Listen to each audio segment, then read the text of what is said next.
My name is Kathy Chamberlain, and I, along with Terry Rickers, are co-chairpersons of the National Affairs Institute. And we feel very fortunate to have with us tonight Mr. Dick Gregory. I know you've all been waiting quite a while, and I'll try and keep this brief. But before we introduce Dick Gregory, since he is our kickoff speaker, we'd like to tell just a little bit about the week that's ahead, because we're pleased with our program and we hope that people will come. As you've probably read in the brochure, the theme for this week is the Bill of Rights, Taking Liberties. And the Taking Liberties is followed by a question mark. And all of us on the committee at least feel that that question mark is a very important part of the title, because we hope it kind of suggests the open-endedness of the Bill of Rights. A lot of people say, oh, the Bill of Rights, I studied that in 4th grade, and they think that's done. But the Bill of Rights is not done, even though it was written 190 years ago. It's changing all the time, and I think anyone who heard Erwin Knoll speak for us this afternoon is familiar with the changes that he's seen. His topic is the First Amendment, freedom of the press, and some of the issues in the court cases that are going on in that area right now. So we hope that you'll look at your program for what's ahead and see some of the other lectures that we will be having. All right, back to Mr. Gregory. Before we start, we want you to know that following his program, there will be an open reception sponsored by the Minority Student Affairs, and that will be held in the Campanile Room of the Union. And it's just down the hall a little bit. This lecture itself is co-sponsored by the Black Student Organization of Iowa State University. And we of the National Affairs are very grateful to that organization for helping us out with this lecture, because I don't think we could have done it by ourselves. And so I'm going to introduce Pamela Reed, and she is the chairperson of the fundraising committee for the Black Student Organization. She's also a junior in psychology at Iowa State University, and she is going to introduce Mr. Gregory.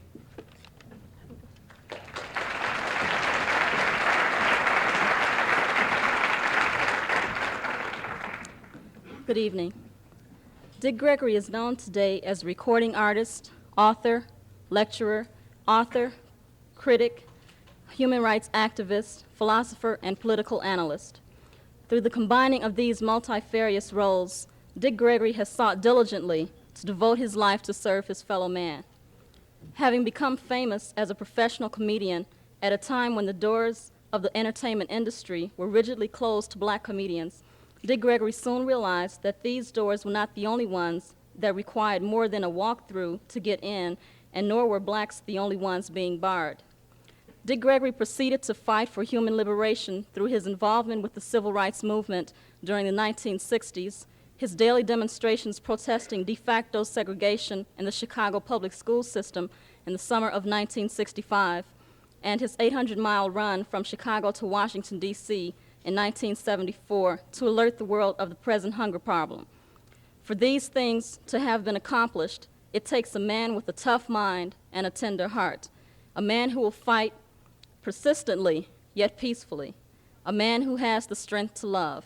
Such a man is Dick Gregory. Before Dick Gregory speaks, there will be a presentation made by the Alpha Phi Alpha fraternity.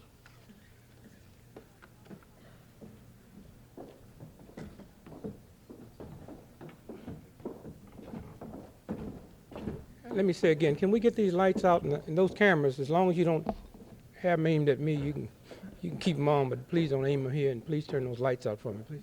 Thank you.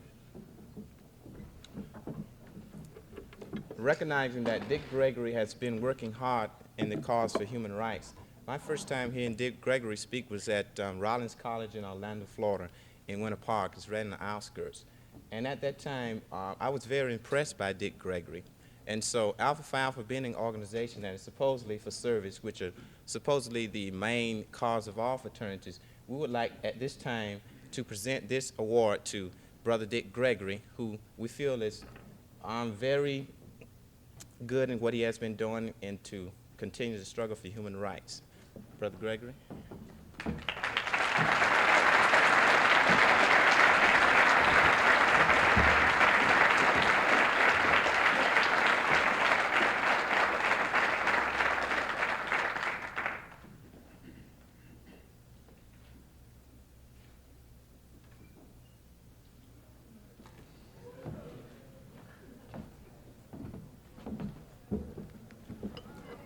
like to say thank you very much.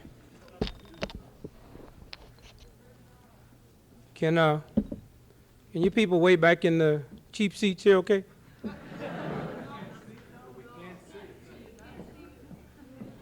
Well, I see fine.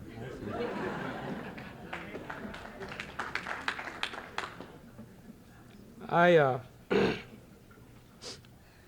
right in the middle of trying to get me a Nobel Prize. And that's really kind of strange for someone who thinks as little about the Nobel Prize as I do. But I think it kind of shows you how they can handle our minds and how they can manage our whole game.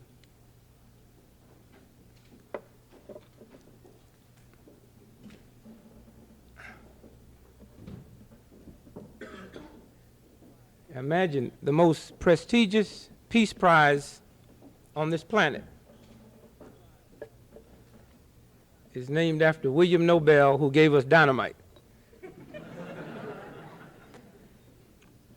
You know, that's like the most prestigious peace prize, the most prestigious Be Kind to Women's prize is named after Jack the Ripper. I don't know, the whole world's just gone stone, insane. But the reason I want one, I'm gonna get one.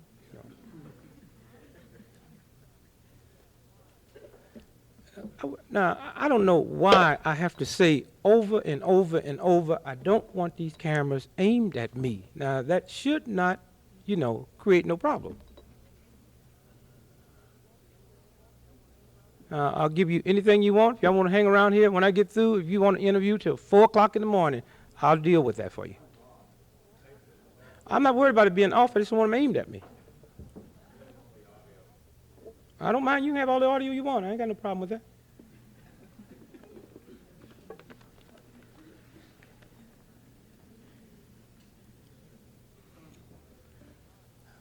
Now, let me explain to you why I want this prize. There's 5 white boys in America that decided that their Nobel Prize made them something special, so they decided to come up with a sperm bank.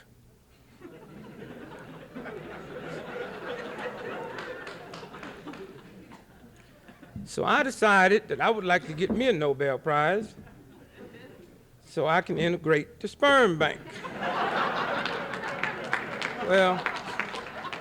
Well, not really. Not really. I would just like to get in a position to talk to them.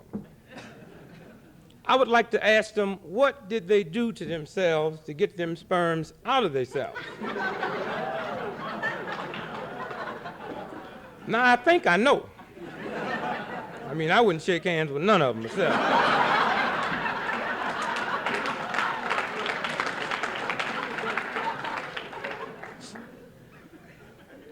I mean, can you imagine that they are so out of it, that they are silly enough to believe that the intelligence of a child has nothing to do with the woman at all? You believe that? I mean, they just really believe that if we put our sperms over here because we got a Nobel Prize, just put them in any woman, the baby's gonna be bright. And they're so dumb and out of it, they probably got their sperms in a building where a black dude is the janitor. Now, I don't think he would do nothing like that, but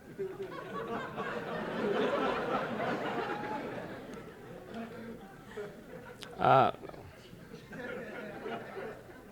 Whole world gone crazy. I've been watching Ronald Reagan these last couple of days. I mean, can you believe we finally get rid of Amy for this? I couldn't. Ronald Reagan. He don't even seem real. I mean, you just kind of, you'd be kind of hoping that he would, we got a jelly bean eating president. I mean, can you imagine? Now, the last group, they kept rumors of cocaine. We go from cocaine to jelly beans. I bet that'll confuse them Russians. I mean, I was just kind of hoping Reagan would have went in and just really intimidated them Russians, like, eat your jelly beans, but don't tell nobody. Spread rumors that every time he has a meeting of the cabinet, they bring in a live shark. He shoots him in the center of the head and drank the blood. Now, that would scare the Russians, you know. And, you know, there's a lot of people that's still upset over the election, and some black folks are still in shock. And I just never understood that myself. Well, for all the black folks that's in shock, well, first let me say this. I bet on the election and didn't lose, and I couldn't have lost the way I bet because I was betting that the ugly white boy would win.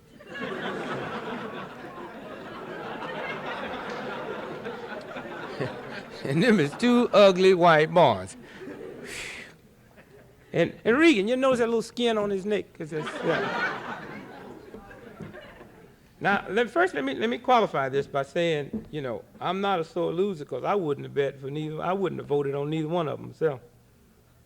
And but now I'll be honest with you, I was really kind of hoping that Jimmy would win because of his lips.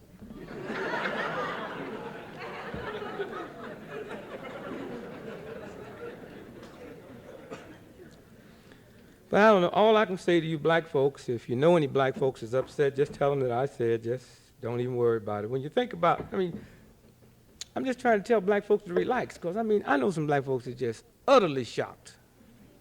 And I just tell black folks that I see they're still upset, just write Reagan's name down. Just write the word Reagan, then spell it backwards. That's right. Reagan spelled backwards is nigger every day. So at least we can boast we got a backward nigger in the White House, right?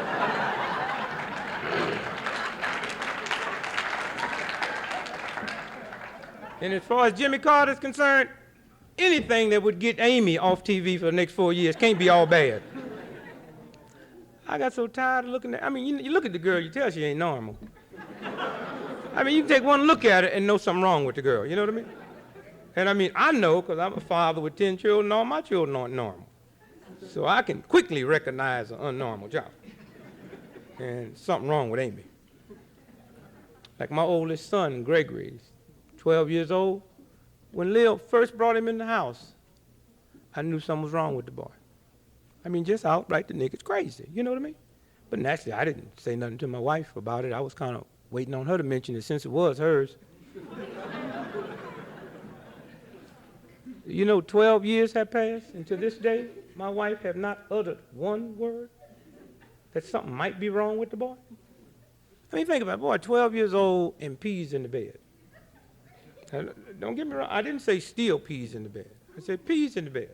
Now, I don't have no problem with him peeing in the bed if he was in the bed when he had to pee. Boy, I'd be way across the floor. Hey, Dad, check this out.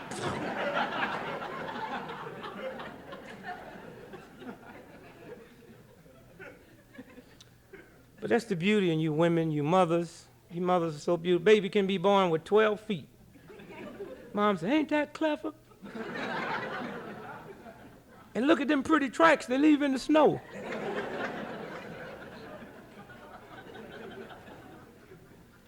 I checked them feet out and said, boy, you better pick the two you like.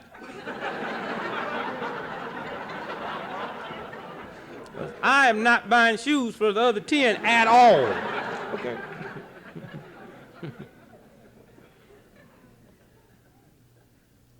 Well, I guess I should say good evening to you. Good evening. Well, let's try that again. Good evening. And let me say what a pleasure it is to be with you this evening. And to my fraternity brothers, I thank you very much for your award. Let me just first say that I thank and praise God that you and I have both made it here safely this evening, and I pray to God that your and my return will be equally as safe. Let me say thanks to all of you that have worked so hard to make this evening possible. And second, let me say thanks to all those who do all the physical work. Someone picked me up at the airport, someone take me back, someone turned the lights on, put the mics together. I say thank you. Someone to clean up in here after we're gone. Thank you. And thirdly, let me say to those of you that decided to come out and share your energy with us Had you not decided to make that decision, then all the other decisions that was made really wouldn't have meant anything. And so to those of you that decided to put your energy together and come out and share it with us this evening, I say to you, thank you. God bless you. Peace be with you.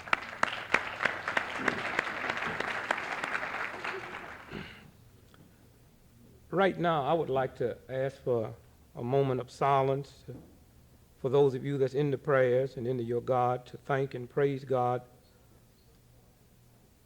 that the first part of that hostage problem have been resolved. And we're not on the brink today of that big war because of it, but it's not totally solved. And so I say to you at this point,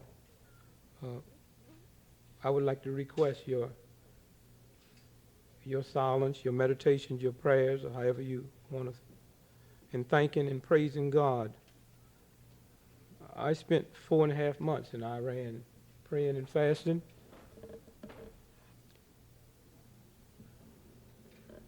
Because I believe that we, the little people on this planet, do not have to sit back and let a handful of greedy old men determine our faith and destiny. We don't have to sit back and let a handful of folks who don't care about you manipulate you from time you wake up in the morning to time you go to bed at night. We have a lot of power if we would use that power. And so at this point, I would like to just a moment of silence to thank and praise God for their safe return.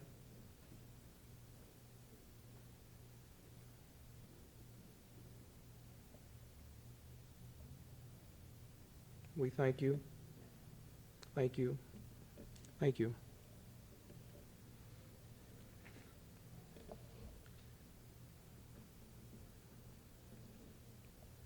You know, Thanksgiving kind of surprises me the way we celebrate it in America.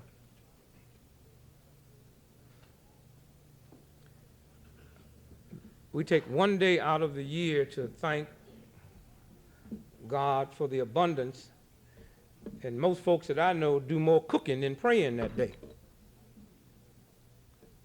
And it just seems so incredible, stupid, that if you want to have a day where you cook all day, why don't we just declare a national cook day and cook your ass off all day long?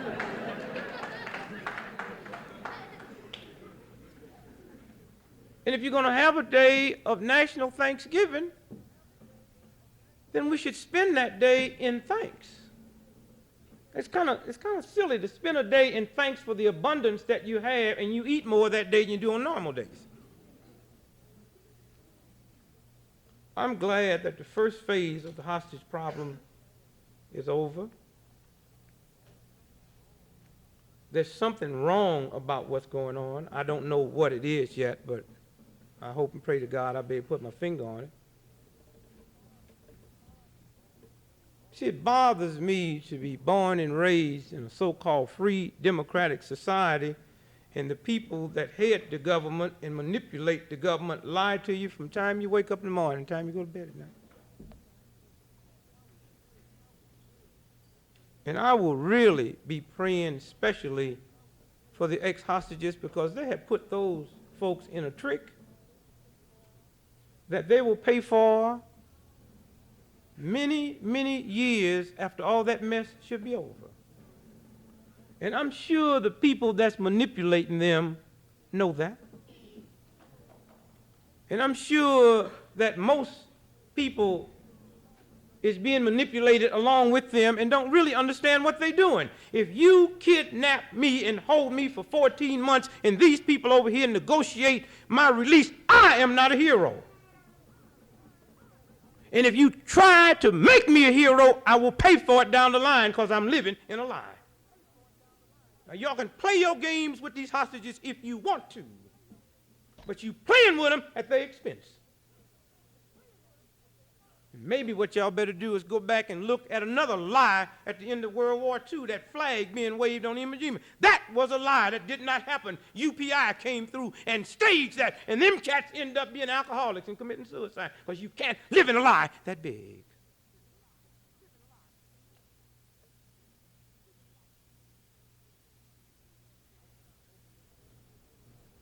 I was kind of hoping their plane would have been about 3 hours late landing. So they would have interrupted the Super Bowl, then they would have found out how much you like them.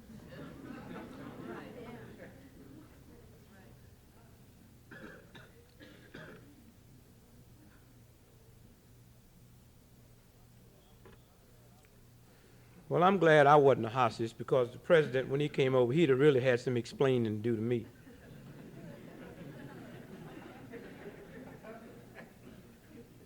He would have had to explain what's the difference in the deal he made going out than the deal that was offered 2 days after we was caught.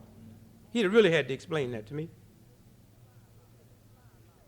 And they didn't even lie about it. I mean, they said to you and the world, Jimmy Carter would like to solve this before he leaves, which means had he won the election, it still would have been not solved. That's what it means.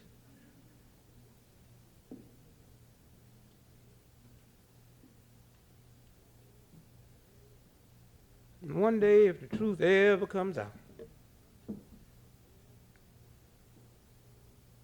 how in the world can the president pick up a pen and sign a piece of paper and freeze my money?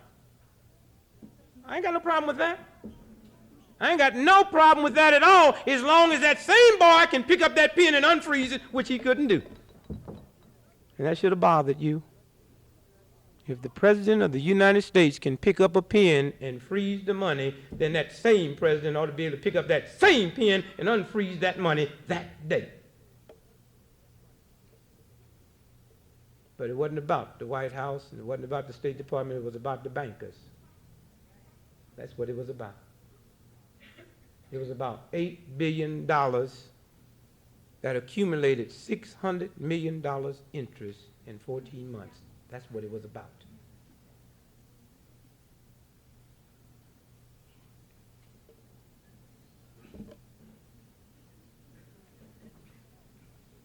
And the problem, most folk cannot conceive what $1 billion is. If you took $1 million and changed it into $1,000 bills and stacked them on top of each other, you'd have 8 inches. 8 inches of $1,000 bills stacked on top of each other is $1 million. If you took $1 billion and got it changed into $1,000 bills and stacked it on top of each other, it would reach 666 feet times 8. And that's what you're dealing with.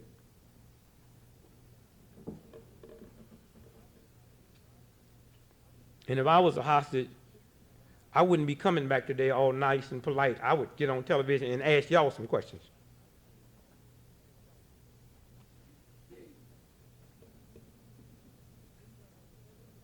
And demand that if this government ever again frees anybody's money, the day that money is frozen, it should be taken out of circulation. Them greedy banks should not have the benefit of using $8 billion for 14 months.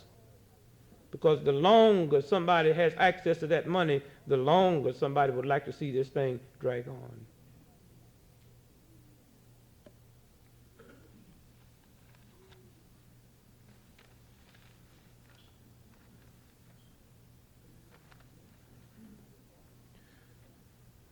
I would hope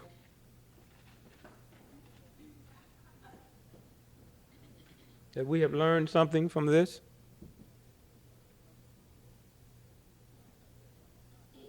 And that we will not have to watch this repeat every 3 years.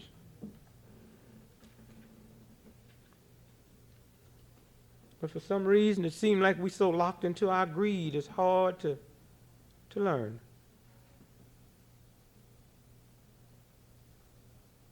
Every time you look around in El Salvador, they're shooting some nuns or some newspaper folks from America. But 18 months, when many of us tried to raise our voice and say to you that a Jimmy Carter is using all his muscle to see to it that legislation will be pushed through, that the CIA will be able to use the religious community and the American press to gather information from him. We tried to tell you then you're going to get their brains blowed out if you stood by for it. And that's what's happening now. And now you sit back out, oh, they must be crazy. We have said to the whole world when that legislation was pushed through that any American clergy or any American press that you see could be the CIA. And that's why they're killing them. And you haven't seen nothing yet.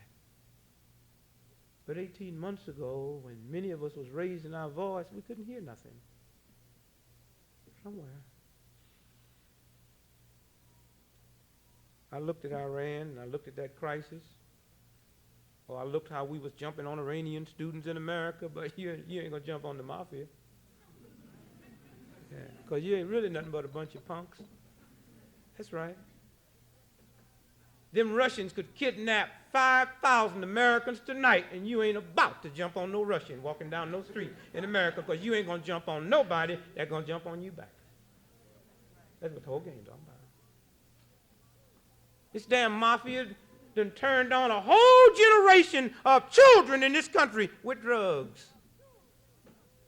If the mafia gunned somebody down outside this place here tonight, the minute most of you found out it was the mafia, you didn't see nothing or know nothing.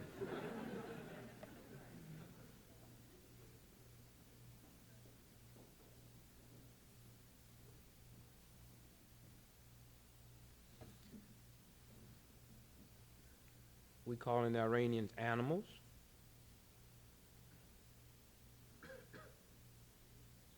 I can't believe that the same country had a trial while your hostages was being held. And the engineers from Ford Motor Company was forced to walk into a federal court and admit that they had said to the Ford folks that if you put this Pinto out without changing this gas tank, when it gets bumped from the rear, it will create injuries and death. It wasn't a trial in the back room. It was where the whole world could hear it. And to this day, I haven't heard one American raise their voice that someone with Ford Motor Company should go to jail. But there was some niggers or some Jews or some minority folks or some women that put that car out. You'd be screaming about the electric chair. See, you walk around playing games with yourself, but your game's going to get you killed. Iran, we treat third world nations the same way that the Western mentality of men treat women. And when that woman look at you and say, get your hand off my thigh, punk, and don't you never put it on there again, then you want to go tell somebody she's a lesbian.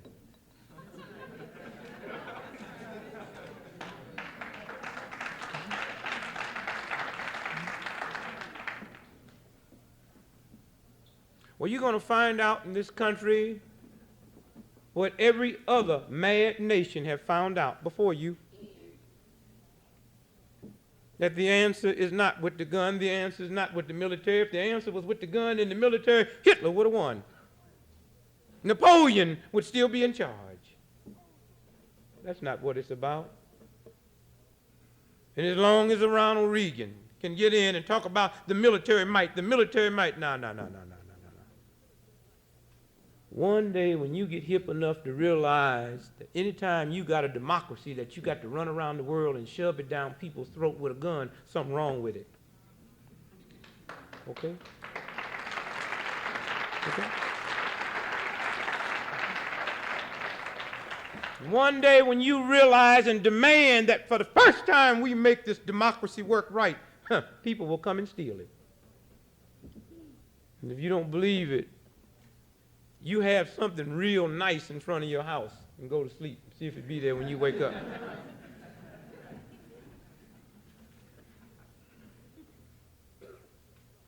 You get drunk and throw up in front of your house and see if somebody's going to rush get it.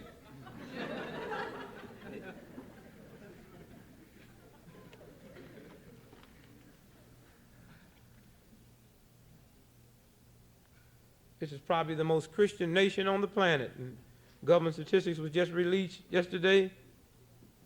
10% of everybody that died in this country died from alcohol. Oh, what's wrong with your democracy? This ain't never been about a democracy. It's been about money. But you hide your greed behind a democracy, behind a democratic process. And all them folks that's waving them flags done stole and cheated the most. I looked at Ronald Reagan sitting up there on that platform. The government gave him $30 million of our tax money to run his campaign. And do you really believe $30 million went past that chump and he didn't take none of it? You got to be out. Anybody eat jelly beans or steal.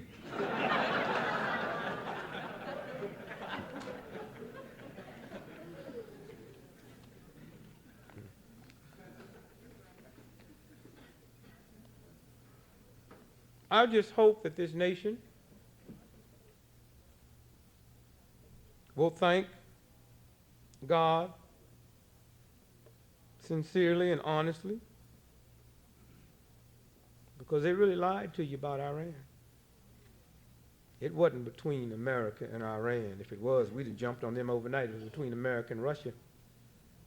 And if you keep following the papers real close, you will see. It will come out. You will see what we had to pay them Russians.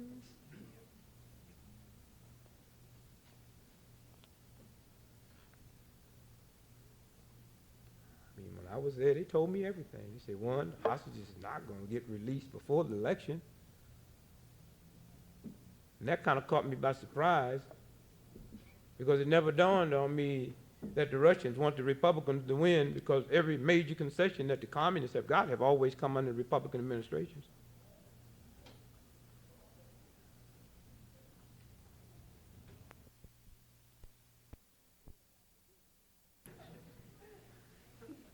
I mean, you should have got the hint when prime interest went up to 21% 3 weeks before Christmas. See, that's all white, because niggas think prime is a rib.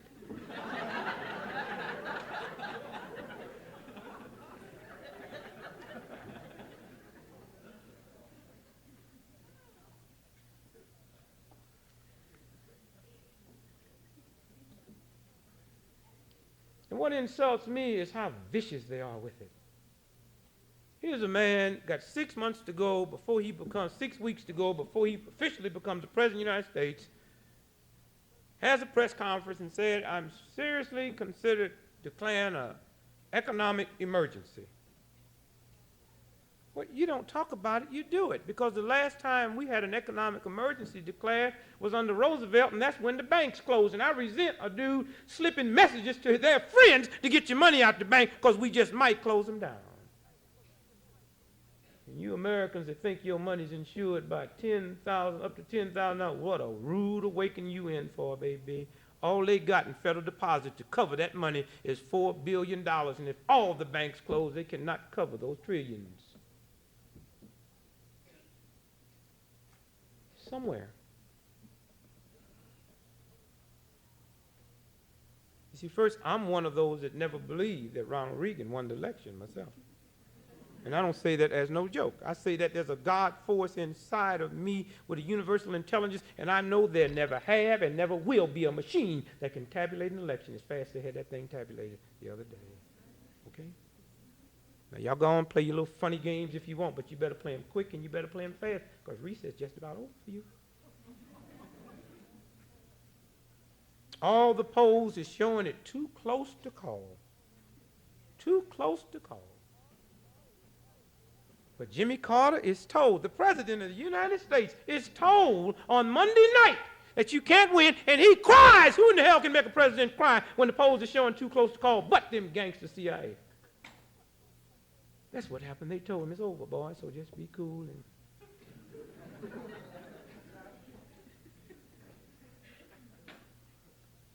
get the 1981 Encyclopedia Britannica and see who the 40th president is. And then ask them when did that book was put together. That book's been out since September. Go to the library and pull out TV guide for November the 4th and see what movie was playing across this country on Independence channels, The Deer Hunter, and ain't nobody in their right mind about to spend millions of dollars for an Academy Award top movie to run on election night unless they know it's going to be over by 9 o'clock.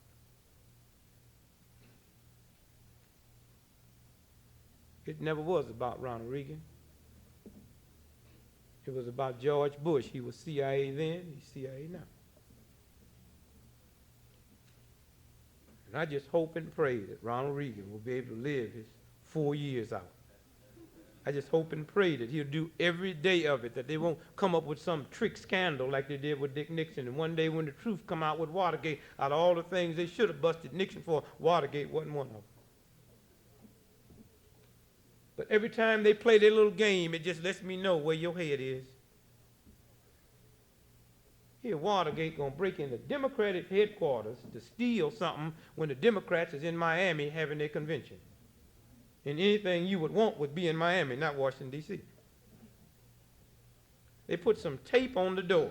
Y'all remember that? Remember the black guy saw the tape on the door? What did he do? Took it off. And what did they do? Put it back on. Now tell me if that's not wanting to get caught.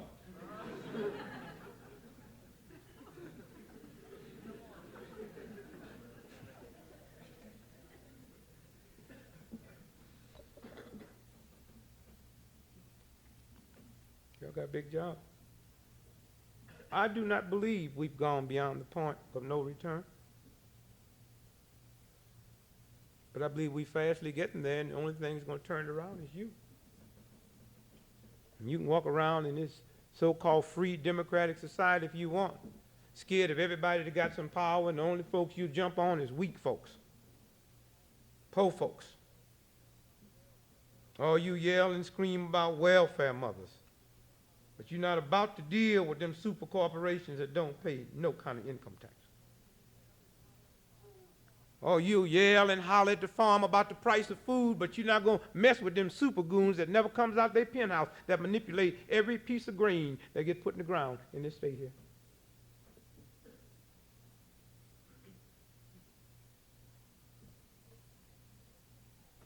They got us so messed up, they got us believing these are the bad guys and these are the good guys. Jimmy Carter is the good guy. Ronald Reagan's the bad guy. Ain't none of them no good. And I just wonder, what day were you really?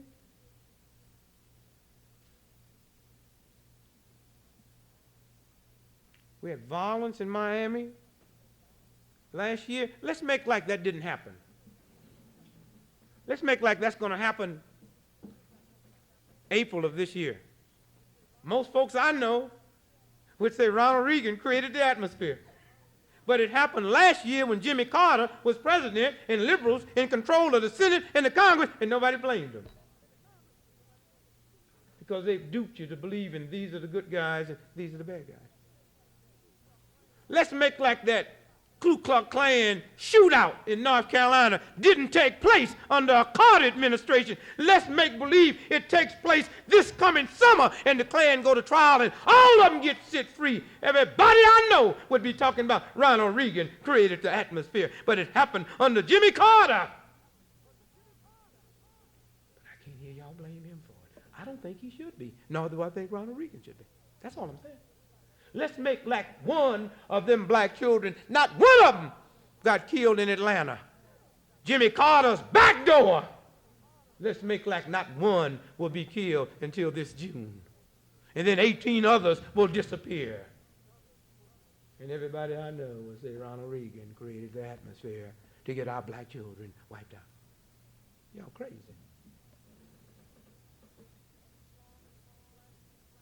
Unemployment among black youth in this country is 60%. And if Ronald Reagan fired the rest of the niggas, all he could get is 40.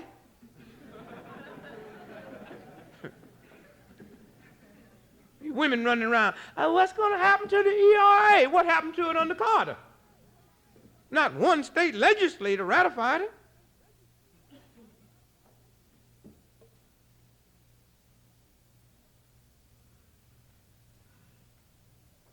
I'm so damn sick and tired of people philosophizing about Atlanta. Oh, the Ku Klux Klan. Now, come on, you serious? Ku Klux Klan has never had a pattern of killing black children. And so if the Klan is involved with this, it's abnormal. Black men has never had a pattern of killing black children. So if a black man is involved, it's abnormal. But this thing is deeper and more involved. And it's not a bunch of redneck, ignorant, racist crackers that's doing it. One day when the truth come out, this thing going to back all the way into this government. 18, y'all know it's 18, right? Did you know all 18 of them was exceptional students? Did you know that? Anybody know that? All 18 of them had part-time jobs, and all 18 of them was grabbed between 3:30 and 5 o'clock. That's coming out of computer, baby, because the Ku Klux Klan and the Nazis in this country do not know an exceptional nigger from an unexceptional nigger, okay? Whoever is doing that is doing it out the computer. And you know the National Disease Bank is located in Atlanta. And ever since the second week, they've been involved, and somebody's going to have to explain to me next week why they're involved in it. Because I've had my own suspicions from a long time, ever since they tell me about this interferon with curing cancer that costs $22 billion a pint, and they get it from blood, and I wondered where that blood is coming from. And anytime you tell me 18 children are missing, exceptional, or if there was 18 dumb children, then it means you got a pattern and ain't no normal person walking down the street. Think about that. And there's something that black folks know that few white folks know. That there is nobody that can terrorize a child no more than a black mother. And there's no way that them black mothers have terrorized them children in Atlanta and somebody can still slip through and get them unless there's more to it than they're telling us. I know I had a black mother. Black mother damn near made punks out of black men. Telling them, be careful. You know how they are.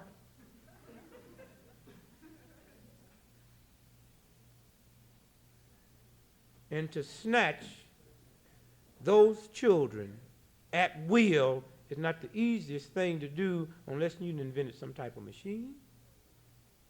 Because just for a minute, assume that all of us in this room live in Atlanta and we are light-complected black folks. Do you realize you got to be careful about how you snatch your child in Atlanta? Because someone would automatically assume that it's a white person doing it and you're them. A black, I'm not talking about a white, I'm talking about a light-complected black person. Got to be very, very careful walking through the black community in Atlanta at night. So it is more to this than they tell us. They get by with it because we're so greedy. Or we into our thing and we just take anything they feed us. John Lennon, shot to death. Doctor walked out at 11:30 that night. Did y'all see the first news come on? John Lennon is dead. Shot 7 times. How the hell you gonna be shot 7 times with a .38 caliber when it don't shoot but 6? And the one he had only shoots 5. And all the witnesses only heard 4 shots, but by the time he gets to the hospital, he ends up with 3 more shots in him. Y'all go on and play your games here. Y'all go on and play your games here. The same patterns. Arthur Bremer did the same thing to George Wallace with a .38 caliber. Shot Wallace 5 times, and didn't nobody want to talk about who shot the other 3 people on the platform with Wallace, the Alabama State Trooper, Secret Service agent, and the woman. And if you follow the Arthur Bremer trial, you will see where the FBI had to testify that the bullets that come out of Arthur Bremer's gun did not match the bullets that was in George Wallace. Arthur Bremer, unemployed dishwasher from Milwaukee, Wisconsin, stalked George Wallace for 3 months. Wallace flying around in a private jet. Arthur Bremer, unemployed. Are you out your mind?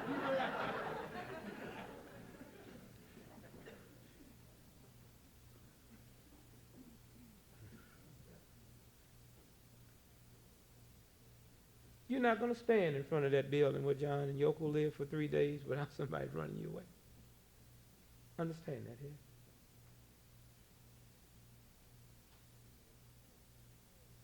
And since when do someone get shot down in the street, and before they get to the hospital, the cop decides the guy that did it is crazy?